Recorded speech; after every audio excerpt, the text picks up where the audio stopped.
Makeup gusto, bugbog ang gihatag. Para ako sinuntok. Sana maayos naman to, di ba? Like, hindi tayo magmukhang tae dito.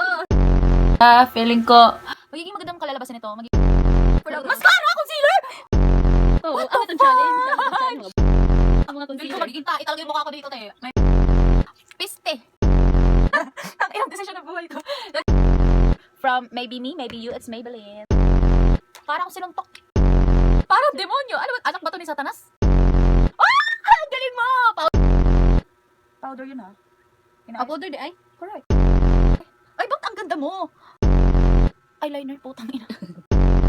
Eyeshadow, eyeliner. Wow, parang sinuntok. Okay na sana eh, pero biglang... Para ako sinuntok. Mascara? Eyeshadow, mascara, punyeta. Eyeshadow, ginawang punyemas. Parang tanga lang. Bakit para iba yung sa'yo, guys? The final look. Oh my God. Sige. Ganda ba? Parang tae. Inayos. Naano ka ba talaga sa mga steps? Sumunod ka ba talaga? Yes. Tama na. Hindi mo inayos yung blush. Unsa hindi inayos kita dira gayon na ako doon.